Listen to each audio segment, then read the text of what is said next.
원장님들 같은 경우에는 어떨지 궁금하거든요. 평소에 좀 잘 붓는 편이신지 아니면 어떠신가요? 이제 저 같은 경우는 잘 붓는 편은 아닙니다. 네. 잘 붓는 편은 아닌데 이제 야식을 많이 먹었거나 너무 피로할 때는 좀 붓는 것 같아요. 이제 부으면 약간 얼굴이 붓는 편이긴 한데 이제 주위에 저희 직원들이나 여원장님들 보면은 가끔 이제 부으시는 분들이 있더라고요. 그런 분들은 이제 어떤 원인이 있을 텐데 여원장님께서 좀 말씀해 주실 것 같아요.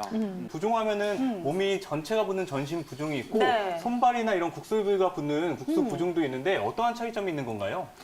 이제 환자분들이 걱정을 굉장히 많이 하시는 게요. 이제 어머님들이 한의원에 와서 다리가 이렇게 부으신 분들이 있어요. 네. 그래서 꾹 눌러보면은 꾹 누른 자국 그대로 남아 있으신 분들이 있는데 원장님 이거 큰 병 아니에요? 이렇게 물어보시는 분들이 많습니다. 그쵸. 그래서 이제 전신으로 붓는 경우가 있고 국소적으로 붓는 경우가 있는데 일단은 전신으로 붓는 경우를 간단하게 설명을 드리면은 심장이 안 좋은 경우에 이제 팔다리가 붓거나 하는 경우가 있고요. 네. 그다음에 이제 간이 안 좋을 때 간이 안 좋다 보면은 문맥 순환이 안 되면서 복수도 차고 팔다리가 붓고 그다음에 간에서 알부민을 만들어줘야 되는데 단백질이 떨어지면서 삼투압 때문에 붓는 경우도 있습니다.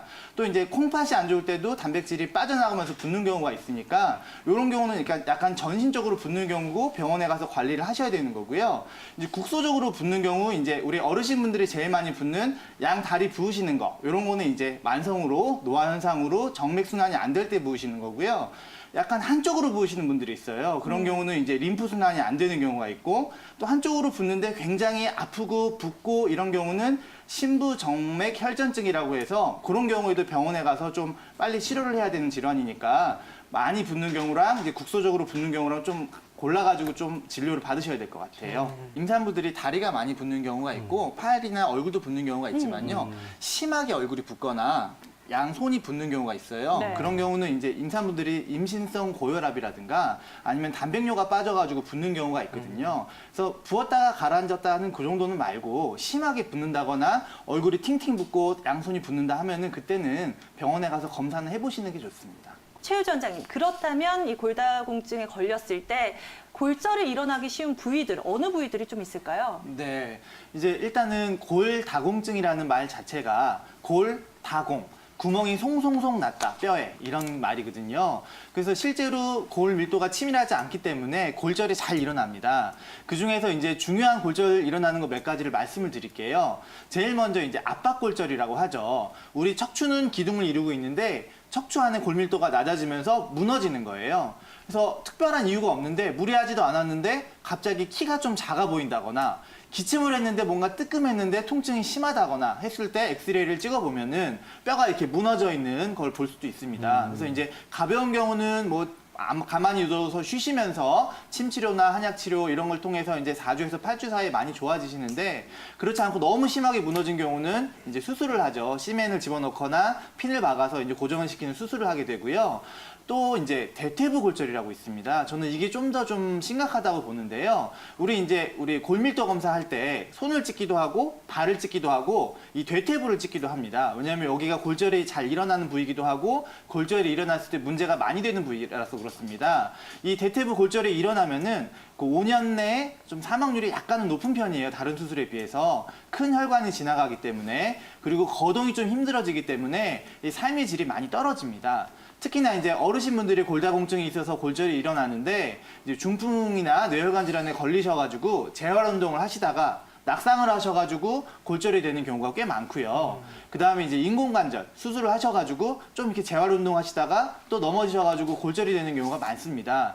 골절이 되면은 그 예후가 좀 좋지가 않기 때문에 골다공증이 있으신 어르신분들은 항상 낙상을 조심하셔야 돼요. 낙상을 조심하셔가지고 하셔야 되고 또 손을 짚었을 때 이 손목이 골절이 되는 경우도 있으니까 어르신분들은 낙상을 조심하셔야 된다는 거 꼭 기억하시길 바랍니다. 최우정 원장님, 또 이 밖에 어떠한 한약재가 도움이 될 수 있을까요? 네, 이제 한약재 중에서 보간신, 강근골하는 약들이 있습니다. 우리가 흔히 철마다 한두 번씩 먹는 보약 성분에 많이 들어가 있는데요.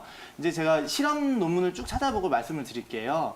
일단은 이제 쥐를 대상으로 한 실험에서는 쥐를 억지로 이제 골다공증을 만들어 놓고 이제 약재를 먹였을 때 어떤 반응이 있나, 골밀도 변화가 있나 확인해 봤을 때 구기자라든가 아니면은 뭐 숙지황, 산수유, 두충, 홍화 뭐 녹용 이런 것들 우리 한의원에서 많이 쓰는 보약들이 충분히 골다공증에 효과가 있다고 나와 있고요. 또 한의원에서 이제 처방으로도 많이 쓰죠. 뭐 독활기생탕이라든가 육리지왕탕 이런 것들도 다 쥐 실험에서는 효과가 있다고 나왔고, 특이한 점은 이제 임상 시험에서 이제 골다공증에 많이 먹는 약이 있습니다. 포사모모라고 하는 많이 먹는 약이 있는데 그 약을 단독으로 복용한 환자군하고 삼기음하고 그 양약 포사모모라는 약하고 같이 복용하신 분의 6개월 후에 골밀도를 검사해봤을 때 같이 병용한 군이 훨씬 골밀도가 높았다는 결과가 있어요. 그래서 이제 정 불안하시면은 양약 드시면서 철마다 한약 드시면서 골다공증을 좀 관리하시는 것도 좋은 방법이 될 것 같습니다. 네, 이렇게 골다공증에 도움이 될 수 있는 한약재, 다양한 한약재 이야기를 함께 나눠봤는데요.